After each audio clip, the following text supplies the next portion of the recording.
Arıqlama iynələri sümükləri əridirmi? Siz bunu eşitmisinizmi? Bugün buna aydınlıq gətirəcəyik. Bu iynələr sümükləri əritmir və bəlkə də ən çox insanları qorxudan miflərdən biri hesab olunur. Elm nə deyir? Son illərdə GLP-1 aqonistləri, yəni arıqlama iynələri haqqında yayılan ən böyük qorxulardan biri budur ki, sümüyə əridici effekt verir. Amma gəlin bunu tibbi şəkildən araşdıraq. İlk vacib həqiqət odur ki, semaglutid birbaşa sümükləri əridən bir preparat deyil. Bəs insanlar niyə belə düşünürlər? Çünki tək arıqlama iynələrində deyil, ümumiyyətlə çox sürətli, nəzarətsiz çəki itkisi zamanı pasientdə əzələ itkisi, protein çatmamazlığı, vitamin D azlığı və qida maddələrində defisitlər yarana bilir. Və bu vəziyyətdə uzun müddət davam edərsə, sümük sağlamlığına ciddi təsir göstərə bilir. Yəni problem preparatlıq deyil, yanlış və plansız arıqlamadadır. Beynəlxalq qaydalar nə deyir? ADA və endokrin cəmiyyət xüsusən vurğulayır ki, çəki itkisi zamanı protein qəbulu, güc məşqləri, əzələ qorunmasına, həmçinin D vitamininin qəbulu, sümük sağlamlığının izlənməsi lazımdır.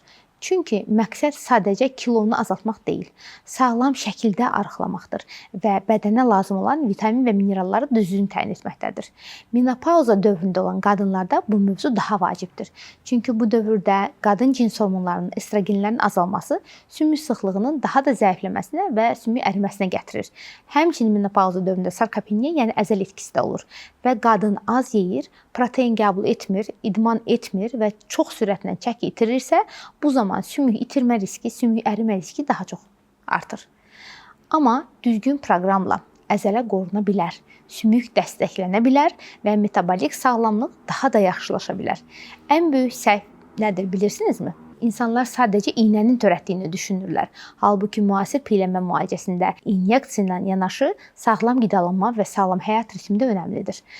Buraya həmçinin qidalanma, fiziki aktivlik, yuxu, mikrolimitlərin düzəlməsi, psixoloji vəziyyətin düzgün idarə olunması da aiddir. Bir şeyi unutmamaq lazımdır.